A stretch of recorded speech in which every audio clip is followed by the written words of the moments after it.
somos estudiantes de octavo ciclo de la Facultad de Psicología de la Universidad de Cuenca. Soy Iván Hidrobo. Soy Alejandra Campoverde. Mi nombre es Paz Heras. Yo soy Isabel Ulloa. Hola, soy María Isabel Falcón. Hola, soy Doménica Faicán. Hola, soy Madeline Yongasaka. Y bienvenidos al podcast Educando en Desigualdad, un espacio reflexivo donde vamos a hablar un poco sobre las deficiencias del sistema educativo relacionado a un tema específico, que es la pobreza. Una situación, una problemática que está afectando en gran masa, en gran cantidad al Ecuador actualmente. También hablaremos un poco sobre qué es la parte más vulnerable a la que afecta esta problemática, que son los niños, los adolescentes, ya que bueno, estos están en plena etapa de crecimiento y puede pues obviamente afectar a la parte del aprendizaje, a la parte educativa, como también a la parte del desarrollo físico. Entonces estaremos abordando un poco de estos temas junto con el grupo que estamos aquí el día de hoy. Entonces, chicos, ¿qué opinan? ¿Qué es la pobreza para ustedes? Primeramente, para empezar el podcast y irnos desenvolviendo un poco. Bueno, yo como primer punto encontré bastante información acerca de la pobreza, ¿no? Y a su vez cómo se manifiesta en las escuelas. Por ejemplo, la pobreza va más allá de lo que es la falta de ingresos, implica lo que es privaciones múltiples, alimentación insuficiente, falta de acceso a la salud, vivienda inadecuada y bueno, y por supuesto barreras para acceder a una educación de calidad. Por ejemplo, aquí tengo un dato bastante interesante que nos menciona que en Ecuador, según el INEC, en el año 2023, el 27% de la población vive en una situación de pobreza. Y estos efectos directos en los niños y adolescentes que asisten a nuestras escuelas, ¿no? Entonces, este es un punto bastante importante que tenemos que tomar en cuenta en Ecuador, que la pobreza está bastante implicada en el ámbito de la educación, ¿no? Más que todo, igual me parece fundamental nosotros como futuros psicólogos y estudiantes de psicología abarcar este tema, ya que hay que recordar que los niños son nuestro futuro y es lo que todos debemos cuidar, tanto como profesionales y también tanto como personas y seres humanos. Y es muy también importante lo que aborda Domi, que la pobreza no solo es la parte económica, sino la pobreza también, como digo, es algo que se puede desarrollar a largo plazo, sino también se puede dar esta pobreza quizás de inteligencia profesional a los niños que quizás no se desarrollan. Y esto pasa mucho más en los entornos rurales, en los entornos alejados, que son los entornos que más se descuida y ustedes ya sabemos que hemos ido a prácticas, hemos estado en esos entornos y se ve como quizás la educación no satisface las necesidades que los niños deberían tener a esa edad. Entonces, sí aclarar que la parte de pobreza no solo se refiere a esta parte económica, sino tiene muchísimos más ámbitos que pueden afectar la educación eficiente. Exacto. Algo también que tenemos que tener muy en cuenta es cómo se manifiesta la pobreza. La pobreza se manifiesta dentro del aula de muchas formas. Hay estudiantes que llegan sin tomar desayuno, hay estudiantes que no tienen todos los recursos suficientes para comprar sus útiles, sus uniformes, hay estudiantes que deben ayudar a trabajar a sus familias o que salen de sus estudios a trabajar y no cuentan con el tiempo suficiente para realizar sus trabajos, sus deberes, o estudiantes que faltan frecuentemente por cuidar a sus hermanos. Y algo muy notorio en nuestro país es estudiantes que tienen que caminar por 1 o 2 horas para llegar a su institución educativa. Hay que recalcar que esto no solo afecta al rendimiento académico, sino también a la salud mental del niño, la autoestima y su participación y sobre todo su permanencia en la escuelita. También es importante mencionar que para el proceso de aprendizaje se dé de forma correcta, más que todo en un niño, este debe estar con primero una buena alimentación y también un buen sueño, que es que la mayoría de veces los niños que están en estas condiciones no logran presentar, ya que mismo por la situación económica a veces es muy difícil que ellos lleguen a la escuela pues con buena comida en su panza para que le resista todo el día y pues pueda facilitar ese proceso de aprendizaje. Por lo tanto, ellos también suelen presentar más estos problemas al momento de adquirir lo que es el proceso de aprender. Sí, es muy importante la parte de la alimentación porque es parte de lo que le da energía a los niños. Un niño que no lleva o no llega a la escuela quizás desayunado o algo va a estar quizás con sueño, va a estar no atendiendo clases, no va a estar motivado, que creo que también es un punto clave. La energía, esa parte que brinda la alimentación, y si no es satisfecha, pues bueno, va a afectar a la motivación del niño, va a estar todo el Y aquí en rato. Ecuador es una realidad muy grande, pues hemos visto que bastantes niños sufren de desnutrición, más en escuelitas fiscales podemos ver nosotros que hemos hecho nuestras prácticas, varios niños llegan sin desayunar y eso repercute ya en todo su día, obviamente pasan con sueño, no tienen a clases, y en el sistema educativo incluso hay profesores que no entienden estas realidades, que es aún más grave. Y un poco de lo mismo, los niños llegan a la escuela, quizás la alimentación que ofrecen estos espacios educativos no es la adecuada, entonces se alimentan con eso, quizás llegan con hambre y pongo un ejemplo, van al bar y piden una hamburguesa, que sabemos que no es una alimentación que deban tener los niños, sino tienen que tener una alimentación mucho más estricta. Lo mismo, a largo plazo puede ser incluso hasta más perjudicial para ellos, ¿no? Comer este tipo de alimentos, grasas saturadas y todo eso. Bueno, ahora hablemos un poco más de teorías. Desde el enfoque de justicia social de Nancy Fraser, la pobreza no solo es un problema económico, sino una forma de exclusión que se refleja en las escuelas mediante la desvalorización cultural y la falta de reconocimiento. También, Nasser nos recuerda que la justicia educativa exige retribuciones de recursos, reconocimiento de identidades y participación equitativa. Creo que esto que mencionas, doctor, se combatió con el tema de la alimentación que ofrece el gobierno, estos como jugos o leches que ofrece el gobierno, que bueno, supuestamente tienen una parte, ¿cómo decirlo?, una evaluación médica precisa de lo que supuestamente son beneficiosos, pero la verdad hasta qué punto ese alimento que ofrece el gobierno puede ser beneficioso también para los niños, porque al menos en los espacios de prácticas en los que yo he ido, a los niños no les gustan esas cosas, a la mayoría, o escogen ciertos sabores específicos, como no sé, el chocolate a la fresa, por ejemplo, ¿no? Que es muy curioso que escogen el chocolate, por ejemplo, en vez de, no sé, un jugo de banana, por ejemplo, entonces eso también tiene que ver, ¿no? Realmente fue una respuesta un poco caliente, diría, desde parte del gobierno, ya que se ha visto que muchos de estos alimentos a veces los suelen dar hasta caducados y los niños consumen eso, llegan a intoxicación. También ya han habido lo que son muchas denuncias de gente que dice que le llegan las leches ya cortadas, también ya empiezan a haber microorganismos dentro de las leches. Entonces, realmente, ¿qué es lo que estamos ofreciendo a los niños que es que necesitan esta alimentación? ¿Hasta qué punto les estamos dando realmente esta alimentación que les ayude a su cuerpito, o más bien les estamos haciendo daño con productos que no son de calidad? Claro, qué calidad pueden tener. Bueno, ahora chicos vamos a hablar un poco sobre la Ley Orgánica de Educación Intercultural que existe aquí en Ecuador y cómo les beneficia a nuestros niños, ¿no? Aquí primordialmente dice que establece un acceso a la educación, tiene que ser el derecho gratuito o universal. Y además la convivencia sobre los derechos del niño garantiza el derecho a una educación que promueva tanto el desarrollo pleno del niño sin discriminación por la situación económica. Y la realidad es completamente diferente. Aquí en Ecuador hemos visto bastante que entre mejor clase social que tenga, las puertas, los caminos se te abren, y es muy triste y lamentable ver que niños con situaciones económicas bajas por su nivel en la familia y todo, les perjudica, se quedan sin educación. Lamentablemente son nuestros niños que salen a trabajar en las calles, y esto también estanca mucho a nivel nacional y todo. Siento que sobre todo esto de la Convención sobre los Derechos de los Niños es solo un papel nada más, porque es algo que en nuestro país no se cumple. No es solo existe la discriminación de niño a niño, de estudiante a estudiante, sino los mismos docentes son los que crean esa discriminación hacia los niños. Toda la parte esa del estrato socioeconómico incluso se da entre compañeros del propio aula, y como Madre lo mencionó, incluso entre profesores. Entonces sí resulta ser más bien como una fachada, como un papel legal, entre comillas, de decir el país está haciendo algo para que se pueda combatir, pero otra cosa es lo que se ve en la ejecutación, por así decirlo, en la práctica de los propios espacios.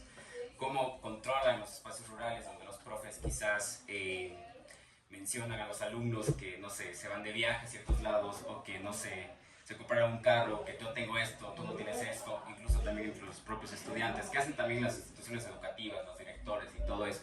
Y mucho más allá de eso, es que también esta parte de la pobreza, como lo mencionaste tú, obliga a los niños, incluso a los padres de familia, los obligan a quizás, no sé, irse a los semáforos, irse a vender caramelos, irse, no sé, a pedir plata en los restaurantes, por ejemplo. Entonces también, obviamente, tiene un gran factor enorme la parte del gobierno que hay en el Ecuador, pero también los padres de familia, como los padres de familia que alimentan esta pobreza, por así decirlo. Y ya sabemos que hay muchas organizaciones organizaciones en Ecuador que están en contra de esto, porque mencionan que esto de que estar mandando a los hijos a pedir dinero se ha convertido en un negocio y por eso lo siguen haciendo, es como un refuerzo también. Entonces, ajá, y nosotros también como ciudadanía, ¿qué hacemos? No? Porque es verdad, vemos un niñito y decimos, ah, pobrecito, toma, pero en cierta parte, muy dolorosamente, muy feamente, por así decirlo, estamos contribuyendo a eso. Entonces, Claro, como vemos es una realidad muy triste que vive nuestro país y que enfrenta nuestro país día a día. Hemos sacado lo que es un caso concreto de aquí dentro de Ecuador. Se da en una escuela rural de la provincia de Chimborazo. Aquí el 70% del alumnado vive en situaciones de pobreza. ¿Qué pasa con esto? La mayoría de estudiantes caminan al menos 2 horas para poder llegar a esta institución educativa, ya que normalmente viven en lo que son pueblos lejos y esta institución está ubicada en un pueblo central, por lo cual tienen que movilizarse desde sus casas para poder llegar y para poder tener acceso a una educación. Cuando ellos llegan, después de haber caminado 2 horas, nos encontramos en la escuela con lo que es una infraestructura muy precaria, muy escasa. Aquí primero las aulas cuentan sin el clima adecuado para que los niños puedan aprender. Como bien todos sabemos, el Chimborazo es un lugar muy frío, donde pueden llegar a temperaturas muy bajas y las clases suelen empezar desde las 7 de la mañana. Entonces realmente el clima es muy frío, los chicos no cuentan ni con calefacción dentro de lo que son del aula. Tampoco tienen acceso a internet ni material tecnológico y tienen una sala donde entran 30 alumnos. En esta sala tienen una sola docente y en esta sala, que sería el aula de clases, también están mezclados varios cursos, no es que están separados como normalmente estamos acostumbrados a las escuelitas, los primeros de básica, segundo de básica, sino se encuentran muchos cursos mezclados en el aula. Bien puede ser segundo de básica con alguien de sexto de básica, séptimo de básica, lo cual nos sigue mostrando que se retrasa el proceso de aprendizaje, ya que no se pueden dar los mismos contenidos a chicos que están en cursos diferentes, aparte de que sus aulas no cuentan con la infraestructura necesaria para que ellos también puedan tener una buena adquisición del aprendizaje. A pesar de todo esto, los estudiantes van con muchas ganas de aprender, con muchas ganas de estudiar, de salir adelante para poder también ayudar a sus familias, pero lamentablemente lo que nos falta mucho es un apoyo institucional, gubernamental, también muchas políticas públicas que en realidad protejan a los niños y les den su derecho básico a lo que es la educación. Claro, y qué triste lo que dijiste, nos estabas comentando que se demoran hasta 2 horas en llegar a la escuelita y las clases comienzan desde las 7 de la mañana, entonces ¿qué realidad estamos viendo? Que un niño se está levantando a las 5 de la mañana, más pronto desde las 4 de la mañana para alistarse, irse caminando. Muchas veces son niños muy pequeños de 5 años que van caminando solos estas distancias. Igual, imagínense, van sin desayunar muchas veces y una realidad, hasta qué horas se quedaron trabajando el día anterior, ¿no? Entonces, hasta ahora podemos ver no tienen ni siquiera un grado de sueño adecuado. Ya llegan cansados a una clase que debería ser para ellos tal vez un desfogo, ya llegan cansados desde las 7 de la mañana. ¿Qué calidad estamos dando a nuestros niños? Yo les voy a compartir un dato súper alarmante aquí en nuestro país, según la UNICEF, en 2022. Nos dice que los 260,000 niños en Ecuador están en riesgo de abandonar las escuelas, pero que 450,000 ya han abandonado las escuelas. Es un dato súper alarmante que nos pone a pensar y dice a dónde vamos a llegar como país. Pero, o sea, tal es que en este sentido no solo es un dato alarmante, sino bastante perturbador, porque se supone que en Ecuador se promueve la educación, se promueve un desarrollo equitativo. Sinceramente, esto no significa igualdad, porque si tomamos en cuenta que el niño viene cansado y encima una infraestructura de ese calibre ineficiente, por así decirlo, no beneficia ni al estudiante, ni a la educación, ni nada en ese sentido, ¿no? Y en realidad con esto nos volvemos a dar cuenta que no estamos garantizando lo que en realidad debemos garantizar, que es la educación de los chicos. Los chicos se van a la escuela con mucha motivación, con muchas ganas de ellos poder salir adelante, pero en realidad les desaniman allá adentro. Y tal vez no es culpa 100% de los profesores, sino es falta de infraestructura y de la buena calidad que nosotros les vamos a dar como educación a nuestros niños. Una educación que en realidad a ellos les pueda servir para poder salir adelante, para poder luchar contra estas condiciones que ellos viven día a día. Claro, compañeros, podemos ver una vez más que tenemos muchas cosas escritas en papel, muchas cosas, hemos leído varias constituciones, artículos, pero hasta qué punto se cumplen y, más bien dicho, se está cumpliendo algo de lo mucho que está escrito. Bueno, tocando un tema sobre los docentes, desde la práctica docente es fundamental identificar a tiempo las señales que nosotros hemos dicho, que la falta de alimentación, las pocas horas de sueño, ya que esto es muy importante para su educación y su motivación. Sin embargo, los docentes no deben etiquetar, no culpar, sino tienen que acompañar, ya que un docente debe estar, debe ser un lugar seguro para el niño. Ir a la escuela debe ser un lugar seguro. Un ejemplo de todo esto que se podría aplicar con un docente sería, si es que se hace actividades, si es que necesita materiales, adaptarlos a cada necesidad de un niño, porque no vamos a pedirle un material de, no sé, $2, $3, que tal vez muchos niños no tengan. Entonces yo creo que lo más importante es gestionar materiales o buscar otras maneras para que los niños aprendan. Exacto, yo creo que dentro de este mismo punto de las recomendaciones para promover la equidad, como ya mencionó Alejandra, yo creo que los directivos pueden gestionar alianzas con organizaciones locales, sobre todo para entregar kits, uniformes o alimentos para ir en contra de esta desigualdad que es la pobreza.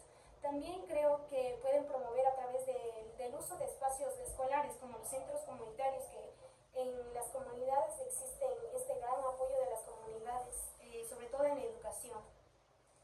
Igual siempre estar conscientes, si por ahí nos está escuchando algún profesional que va a ser maestro, siempre estar conscientes de nuestra profesión, de que si estudiamos para en este caso ser maestros tenemos que cuidar a nuestros niños, amar y nunca hacerles sentir que no pertenecen o excluidos.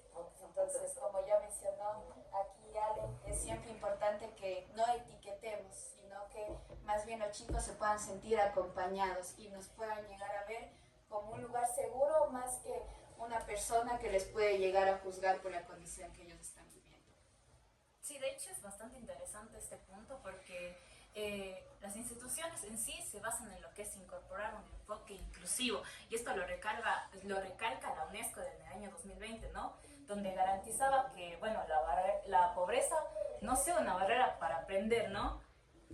Bueno, esto a su vez también nos decía que también tenemos que implicarnos en lo que es la formación docente, que es un punto bastante válido en lo que es la atención a la diversidad, por así decirlo, en la cual, por ejemplo, se enfoca en lo que es las políticas de apoyo emocional, las estrategias flexibles y de evaluación, ¿no?